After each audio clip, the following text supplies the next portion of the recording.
Welcome all to Sovereign Soil. I am Mike, aka Veteran Crypto, and today we're going to talk about firearms selection when it comes to emergency preparedness. This is going to be down and dirty. No need to draw this out. No need to make it complicated. It's really, really simple. So I'm going to go ahead and jump on into this. So let's throw this up.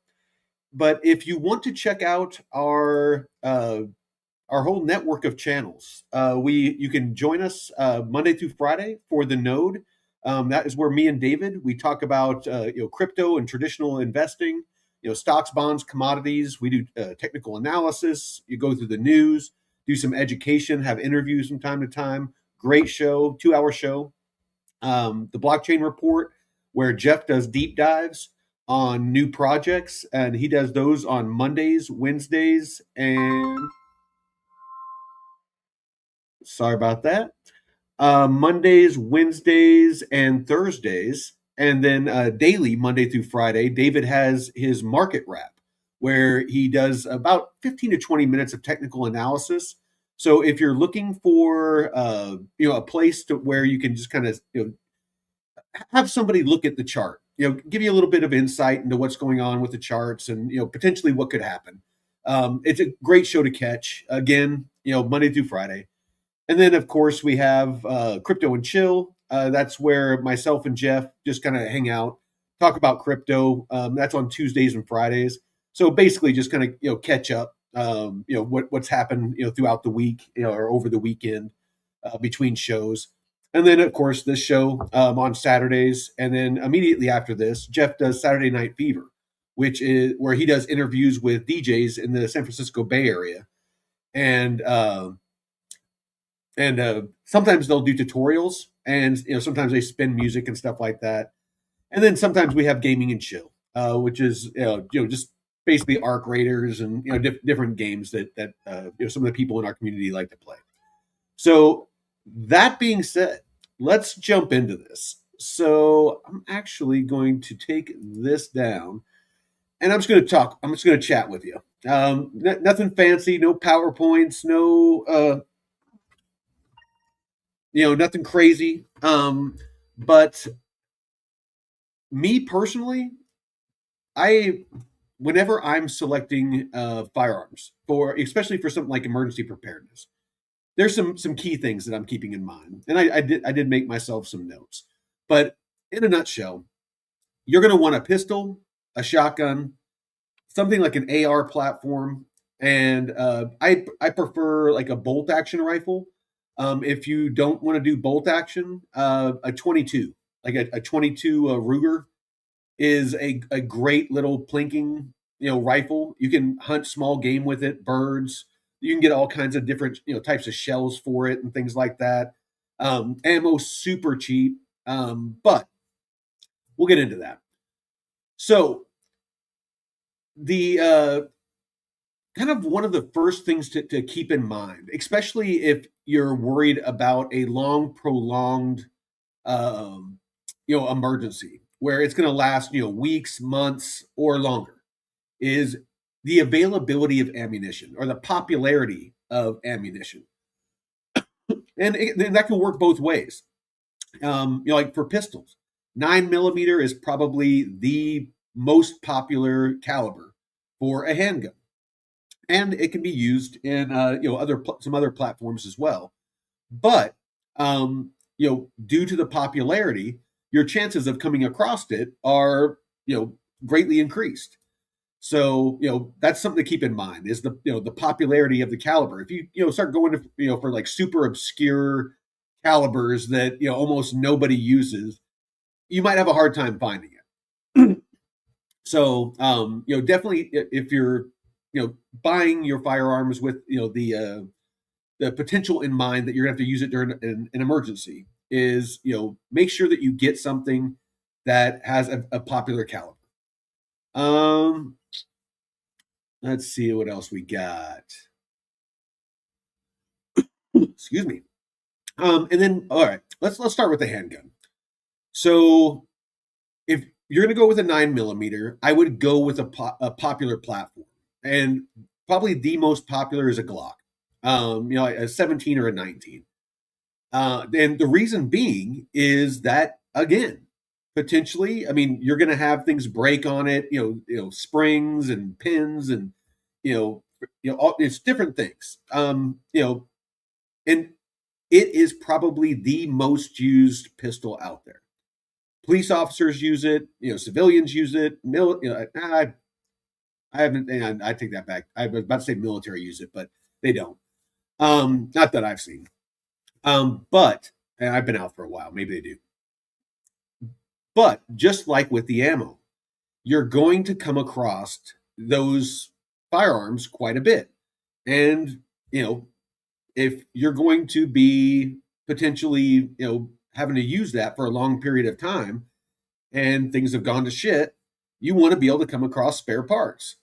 So, if you're coming across ammo, if you're coming across spare parts, it's you can collect those things, and then you're able to swap things out. You're able to fix things, things like that. Model that's small and easily concealable.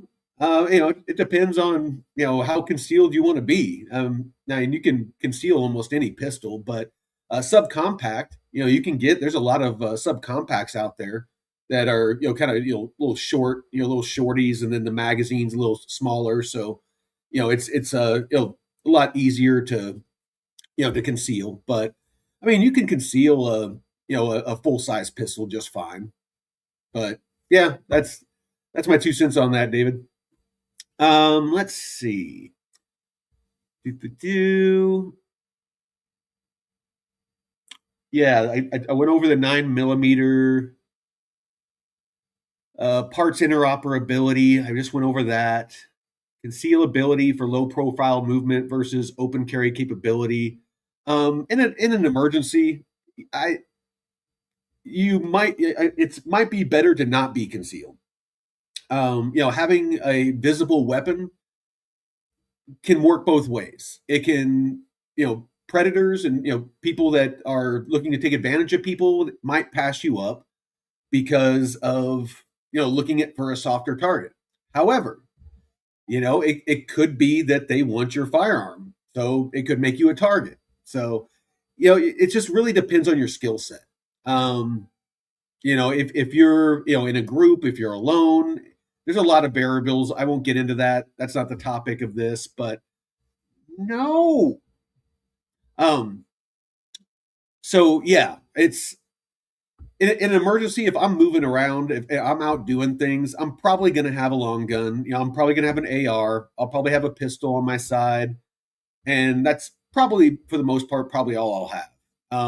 Unless I'm going a long distance, I might have a shotgun then as well. But for the most part, that's what I'll be carrying. And the reason the AR-15, it's the Lego system of rifles. I mean, it's modular as shit. There's all kinds of accessories and optics out there with all the rail systems. And I mean, you come across an AR and it has a nice optic on it, you can pop, yours off and pop it on. Or if you don't have optics, if you're just using iron sights and you come across an AR and there's an EOTech on it, or, there's a Trigicon or, something like some sexy, freaking optic, and you want to pop it on. Super simple. If you have a nice rifle and you come across a shitty one, but it has a nice optic, you can pop it off, pop it on. You might have to do a little bit of dialing it in, but for the most part, you're good to hook. So, firing pins, springs, the way that the upper and the lower, separate, you can replace the buttstock in a couple of seconds. The foregrip, hand guards, all of that, easy to pop on and off, swap out, add things, take things off, all of that stuff. Magazines, super common, find them everywhere. Ammo, same thing. You're gonna find 5.56, or 2.23 all over the place. It's super popular. It's probably, I would say, as popular as like the 9 millimeter, for handguns. 2.23 is probably the most popular, semi-automatic, caliber that you're going to find. So, that's what I would go with as far as a long gun. Now, there is an AR version of it's called an AR-10, and it is chambered in 308. So if you end up where you want to have a bolt action for whatever reason, for hunting game and things like that, if you want to have an AR, the ammo is more expensive. It's going to be a little less common than 5.56, but 308 is a very popular round, 308 Winchester. And it works in both the AR-10 and a lot of the in 308 bolt action rifles, like a Remington 700. I have a couple of Remington 700s, and it works in both platforms. So being able to use ammo across different firearms is great. I mean, back in the old West, that's why 45, like 45 was so popular. Is a lot of the revolvers were 45, and then the Henry repeaters, the rifles, with the little freaking lever action, those took the same shell. And the reason that they did that, and the reason that that combination was so popular, is you just had to buy one shell. You didn't have to have one for your rifle, one for your pistol. It was one, box of shells that could feed both. Super, super convenient. And then, of course, back in the day, since it was so popular, everybody was carrying it. Every shop had it. So it goes back to that popularity thing. You want to go with popular calibers. It's going to benefit you in the end.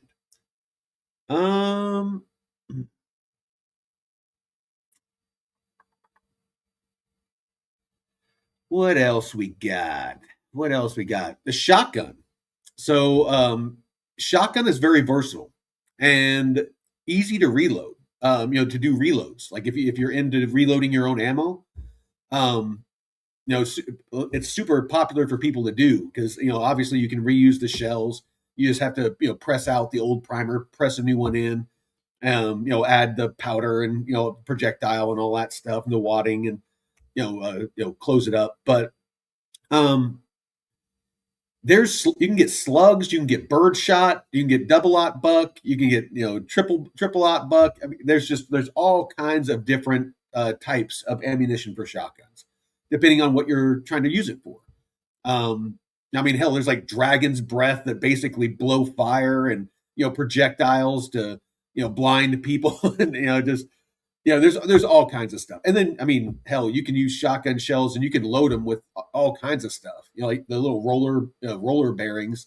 You can load a bunch of those up in a shotgun shell, and they're called flechettes. It's ugly, but yeah. I mean, hell, there's even salt rock. You can get salt rock, shells. So if you want non-lethal, but you want a deterrent, you can alternate shells. So when you're loading up, your 8 shells into your shotgun, you can alternate. You can have a slug and then double aught buck and then a slug and then a double aught buck, depending on your, what you're trying to hit. If you just want pinpoint accuracy and that the first shell that's chambered is a slug, you can shoot it. If it's the second one, you just rack it, let that, round fall to the ground, and then now that you have a slug in. So, if you're alternating, and then of course if you're in some kind of firefight, if you're just, shooting and you shoot a slug, you rack it, and then you have some double aught buck that's going to spray, and then you have a slug, and then you have a spray, and then you have a slug, and then you have a spray, and it's going to put a pucker factor in whoever it is that's trying to harm you. Just the sound of a shotgun, the sound of a shotgun racking, a round into the chamber. Everybody knows what that sounds like. If somebody breaks in your house and they hear that, if they're not armed and know what they're doing, and they're gonna leave. They're not gonna want to mess with that. So anyway, yeah, shotgun. That's the next one out the gate. That I would definitely suggest. If you're going to get something, get. So far we got a 9mm pistol, lean towards a Glock because of the popularity. Um, an AR-15 is a good choice. Availability of ammo, magazines, parts, modular, all that stuff. 12 gauge shotgun, same reason. They're everywhere. 12 gauge shells are everywhere. Hell, I've even heard of people putting a 50 cal round. Supposedly they fit. I do not do this. I've never done it, and probably never will. But I've heard of people putting a 50 cal freaking round into a 12 gauge shotgun and shooting it, and supposedly it works. Again, I am not saying do this. Um, let's see. And then the 22 long rifle. Like a Ruger. It has a small magazine that goes into it. Usually the ammo is super cheap. I mean, you can buy buckets of it for a lot cheaper than other rounds. And then when you're doing that, it's a lot quieter. The recoil on it is a lot less. The recoil on it is a lot less, and you can hunt small game with it. Rabbits, squirrels, birds. A lot of that stuff. So it's a very underrated weapon, because a lot of people think like, oh, it's just a 22.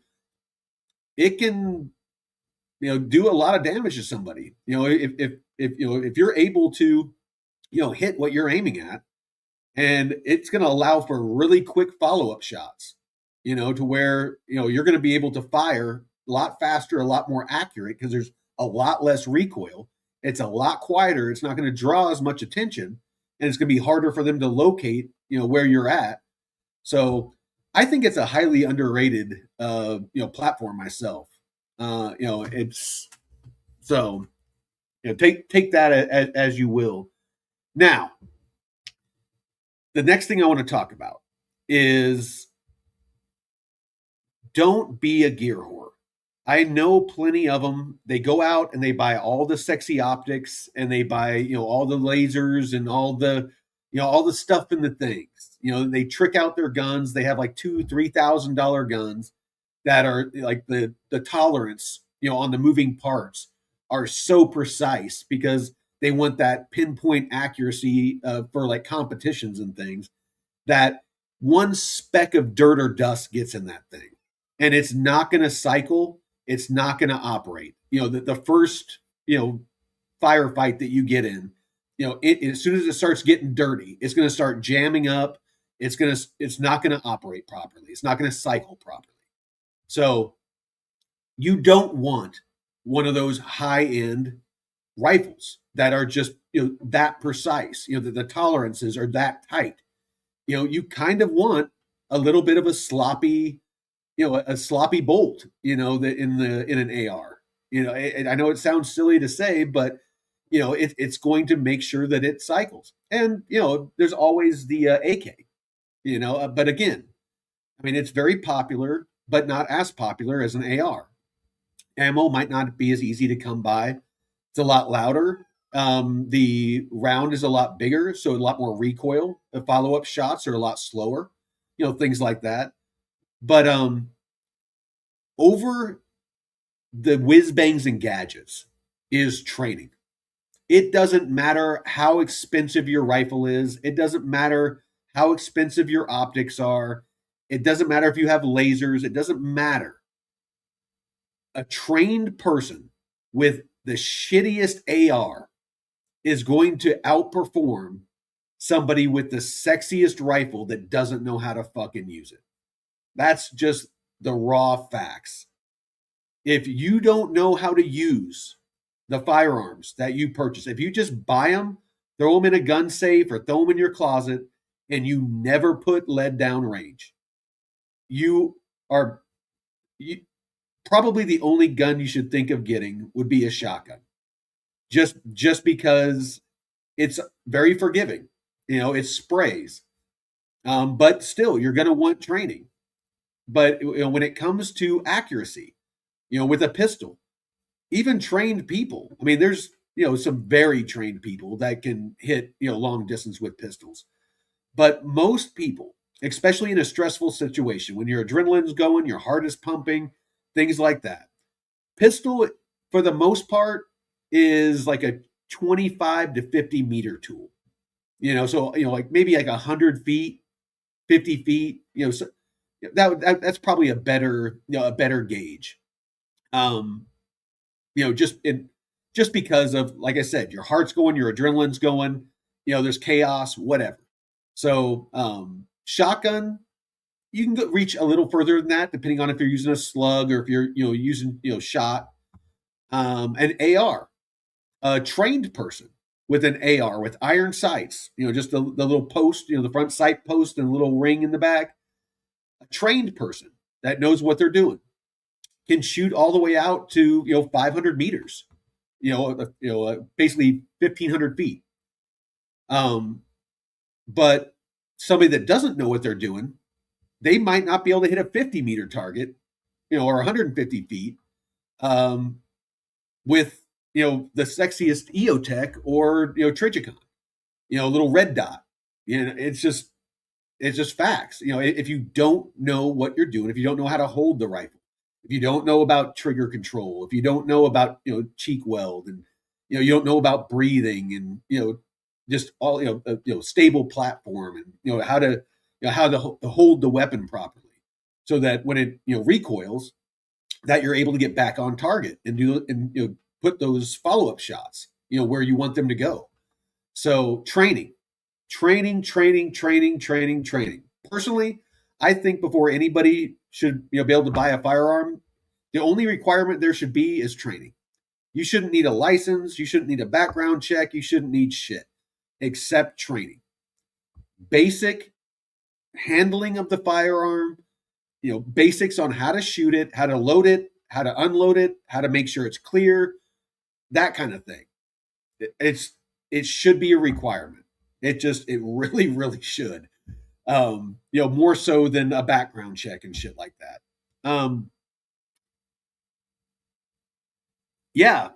Muscle memory. So, using it, even if you get a pistol, or a rifle or something like that, there's a lot of training that you can do where it doesn't require ammunition. You can do dry fire training. There's different systems out there that you can replace the bolt. You can actually take the operational firing bolt out, and you put a training bolt in, and that training bolt will actually, like in an AR, reset your trigger. So when it resets your trigger, it lets you be able to pull it again. And then whenever you pull the trigger, it shoots a laser, and it will hit a target. And then an app on your phone will register when that laser blinks on the target.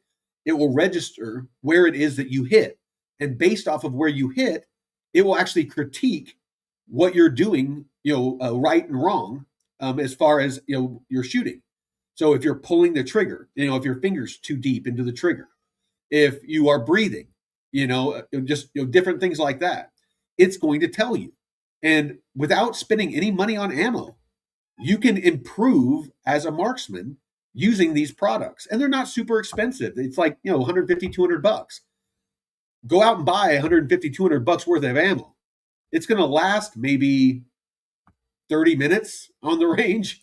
And, you're going to have to clean the weapon, and, you have to go to the range if you don't have one on your property. And, it's wear and tear on your weapon, things like that. So dry fire is a really good way to go. They have them for ARs, they have them for pistols, they have them for a lot of different things. Do not underestimate the power of dry fire. Hey, what's up, Nasty? Good to see you, brother. All right. What else do we got? Maintenance. All right. So cleaning kits. That's another thing with calibers. If you have matching calibers, like your bore punch, your any cleaning materials that you use and stuff like that. A lot of them are going to be able to use across your different platforms, but you're going to want to have you're going to want to be able to clean your weapon. So having basic like some oil and at least oil and a rag at a minimum. is definitely what you want to have. You want to be able to get the moving parts clean, at a minimum. Optimally, you want to clean the whole thing, but when you're in a pinch, you're on the move, you just want to make sure that you're able to clean the moving parts, because if they get too dirty, you're going to it's going to jam, it's not going to cycle properly. So what cycling means, when you shoot, that it sends the bolt back, and or the slide, just automatically, because the gases. And then if it doesn't go all the way back, it's not going to fully eject the old spent shell. And when it goes back home, when it slides back home, it's not going to grab the next round and fully chamber it. So it has to be able to fully cycle. So that's something to keep in mind, is you're going to want something to be able to clean your weapons.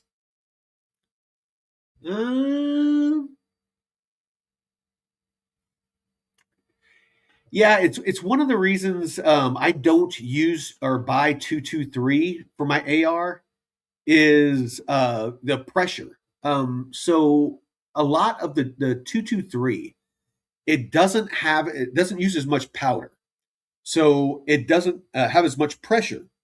So if you have potentially you're going to have more malfunctions when it comes to cycling and things like that, potentially.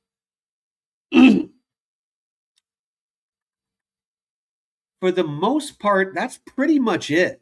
I mean, that's all I was wanting to touch on. Oh, hey, what's up, Alex? Be, beware the man with one gun, for he knows how to use it. Potentially, it's, either that, or he found it, or it's the right tool for the right job. I'll put it that way. Me personally, I will always have a pistol on my side, and my main firearm will be an AR. That's just the way it is. And honestly, the AR, you can get an upper that's a 9mm, and magazines that are 9mm. So technically, you could only have to carry 9mm ammo and have a 9mm AR and a 9mm pistol. That's a cool thing about. I mean, hell, the AR, they have them where it's 22 long rifle. There's, I mean, you can do 300 blackout. You can do 308 Winchester. There's a lot of different things that you can do with an AR. And really, for the most part, a lot of it is just swapping out the upper. You can shoot out of the same lower. You can do 22 long rifle. You can do 9mm. You can do 5.56, 223. I said 300 blackout. I think that's it. But yeah, it's just, that's what I always carry, because the AR is magazine fed. You can put rounds down range. You can reach out and touch something. You can hunt with it. You can protect yourself with it. I'm intimately familiar with it. And then a pistol. So if I'm in a firefight and it jams, it malfunctions, I run out of ammo, whatever, I can drop that. It's strapped to me. I can drop that, pull my pistol, and engage with my pistol and get to cover. Basically lay suppressive fire while I get to cover.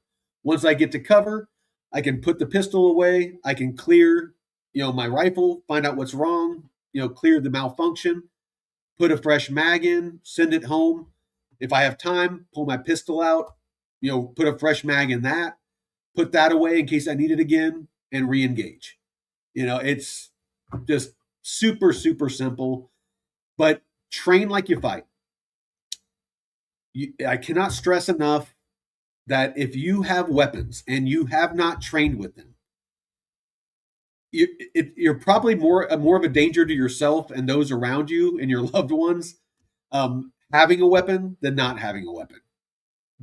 Just realistically, because if you're going to panic, if you don't know how to operate it, if you don't safely, if you go to if it's on your lap and you don't know muzzle discipline and it's pointing at your passenger, and in a panic you go grab it And when you grab it, your finger hits the trigger and it goes off and shoots the person in the passenger seat because you never trained how to use it. You don't you don't know that, which everybody should. You never point the muzzle at anything, unless it's what you intend to shoot it at. Me personally, I always, even when I'm walking, my rifle is pointing at the dirt. Because if it goes off, it's just going to send around into the dirt. It's not going to send around into anybody or anything around me. So anytime I'm walking, I'm in the low ready. I'm just clipping along. If I need to be more alert and I think there's something around, I might bring it up a little bit, closer to my head, get my cheek on it, and so I can, nothing's in my view. It's not up. I can look around, and if I see something, it's just a quick pop. It's just a quick movement, and you can get on target and send a round downrange. So training, can't stress it enough. Can I get your take on the 300 Blackout? Debating building a shorty AR for it. Have my long boy in 5.56, but worried the short barrel for the 5.56 would be too ineffective comparatively.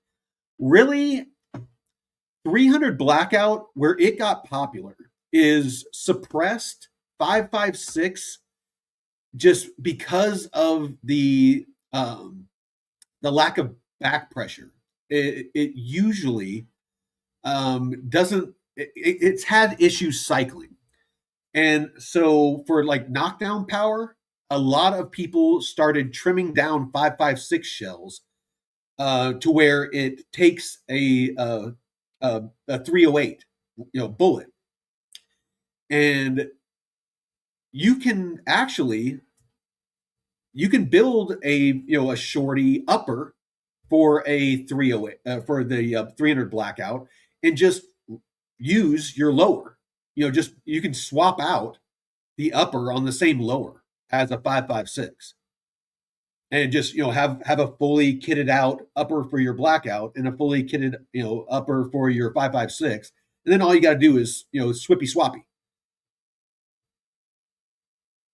Yeah, no, it's like there's no reason to get extra lowers. That's the beauty of an AR is just build out a really nice lower that has like the trigger you like, and the grip that you like, and the buttstock you like, and all of all that jazz, and then just swap out the upper and the magazine well. The magazine well, it accommodates both. Obviously the 5.56 and 2.23 magazines, but you can use 5.56 and 2.23 magazines with 300 Blackout, because really the shell is the same diameter, because all they do for 300 Blackout is when the top of the 5.56 round tapers, they just trim that skinny part off the top, and that fatter part down below is what seats the 308. So it fits this exact same magazines. So you can use the same magazines, you can use the same lower. All you got to do is swap out the upper. There you go. Hey, not a problem, Alex. If you have any questions about that, pop in our Discord, brother. Always more than happy to help people out with builds and stuff like that. We might be doing some videos. David and Jeff are going to be up here this coming Thursday, and we're going to do some range time. And I'm going to be giving David potentially some training over the next couple weeks or months if he decides that he wants to hang up here for a while. And we're going to be doing some videos. So maybe I'll do some tutorials and things like that. But if you're interested, well, that's all I got for you. I've got the Noble One AR shotgun. Yeah, no, there's some cool shotguns, semi-auto shotguns out there for sure. Let's see. How would you use those weapons for different zones of defense on your property? That's actually a good question. So shotgun, I would I would probably use the shotgun in close quarters. So here in the house, I have one that sits by my bed, and it's mostly because if a bear or a mountain lion or something else comes bursting through my door, I can just grab that thing and just let that let the smoke train smoke, just freaking start pumping slugs and double out buck into it until it stops moving. Um, Pistol, for the most part, same thing. Close quarters. Maybe going through the woods around my property, things like that. Mostly as a backup. My go-to, if I had to go out on the property, would probably be my pistol or my AR.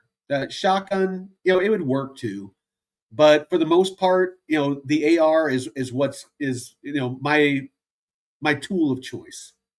It allows me to put lead exactly where I want to put lead. Shotgun is a little more spray. Pistol, I'm not as accurate with a pistol. I'll just be honest. I hit what I shoot at, but I'm not as accurate as I am with an AR. I mean, I'm a surgeon with an AR. You can, put. Well, I can hit what I pretty much anything I aim at. If it's in the effective range of the AR platform, I can hit it. And then honestly, I mean, I have a bunch of bolt action rifles, but everything up here, the trees are so dense, there's really no need for it. A bolt action rifle really is a long distance tool. It's and the ones that I have, like I have a 700 a 700P Remington 700P. So it's basically a sniper rifle. It's the same platform as pretty much the M4. So military snipers, police snipers, it's what they use. And that thing can reach out and thread a needle. But there's no need. Like here on my property, I mean, the furthest that I can see is maybe 50 yards.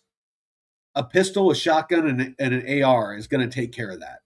The only time I would need a bolt action rifle is if I was, going out, across the creek. There's some pastures, that have, that go on for a ways.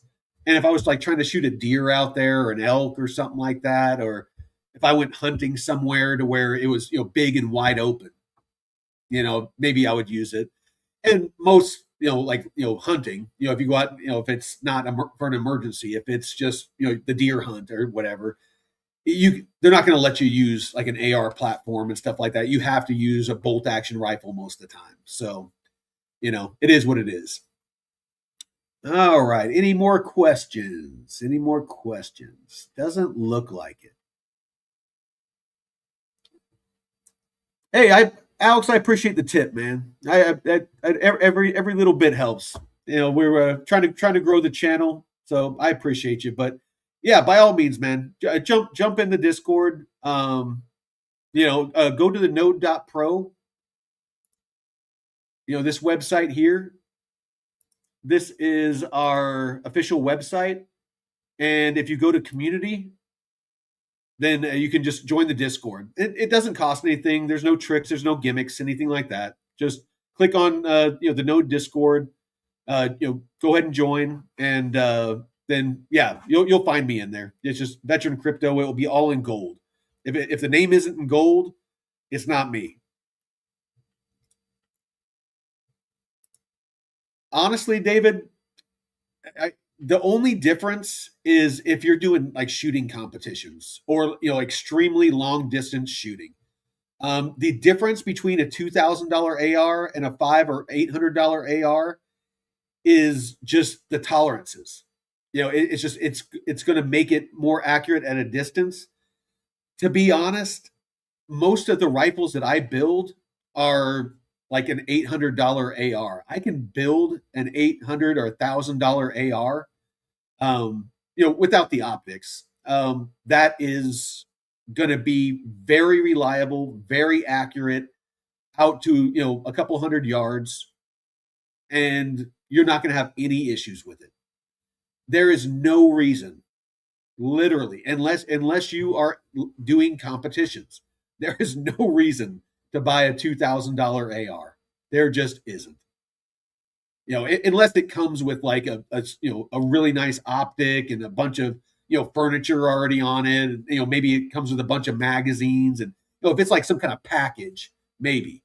But if just a bare AR, and I know they're out there, there's like $2,000-3,000 ARs, and that's before you add anything to it.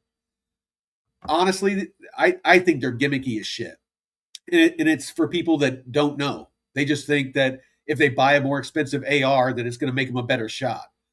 If it doesn't matter how how sexy the AR is, if you don't know the fundamentals, if you don't know about proper breath control and trigger squeeze and cheek weld and all those the basic fundamentals. If you don't have that down, it doesn't matter how sexy of a rifle and optic you have, you're not hitting shit. And if you do, it was probably on accident. So that's my 2 cents is get yourself an $800 AR, throw an EOTech on for a couple $100. It's a red dot. And the one that I got, because I don't like those specialty batteries. This goes back to the emergency preparedness thing. Those really weird, short, like super fat batteries that are only for like firearm optics. Surefire sells them and stuff like that.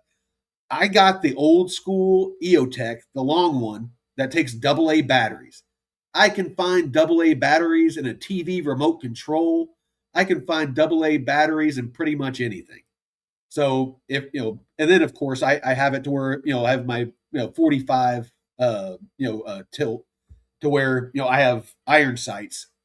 So if I'm shooting with my red dot and the red dot goes out, then all I have to do is just cant it to the side a little bit, and I have my iron sights and I can keep shooting. Because you don't want to be reliant on an optic that is reliant on batteries. You want to have iron sights somewhere on your rifle. You can do co-witness. I'll end with this. So on one of my other ARs, I do co-witness. Co-witness is I have pop-up mag pull front and rear sights, iron sights.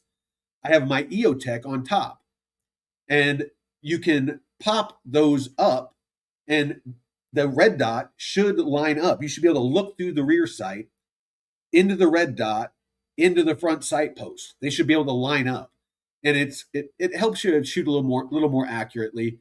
And again, if your red dot goes out, you just pop those up, and you can shoot because you can still see through the window for the EOTech.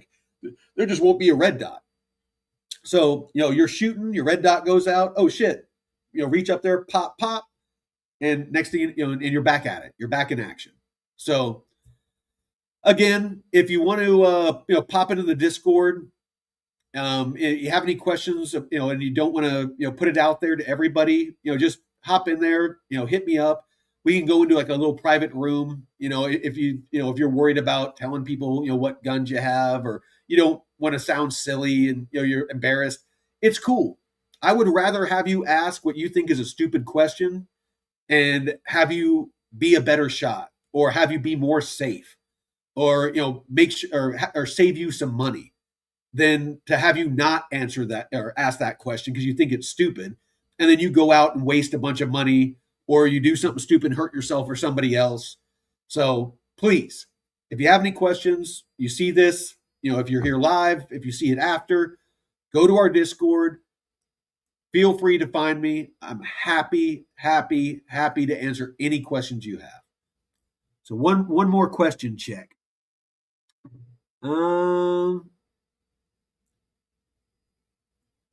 Range time. Be hopping in Discord for sure. Okay, cool. Yeah, no, absolutely, Alex. Look forward to talking to you. So I think that's it. I think I'm going to go make some dinner and relax a little bit. I got a long day tomorrow. I gotta make a chandelier. What else do I gotta do? I gotta finish cleaning up the Airstream. I gotta wipe some stuff down and mop for Jeff and David. What else do I? Oh, I gotta set up the range. I gotta set up all the steel targets and set up some targets and stuff like that, so that I can put David and Jeff through some movement training and some basic marksmanship training. So I appreciate y'all. I know it's a Saturday night, and I'm sure that you all got better things to be doing than listen to me rant and rave about guns and stuff. But I appreciate you showing up. And till next time, Veteran Crypto out.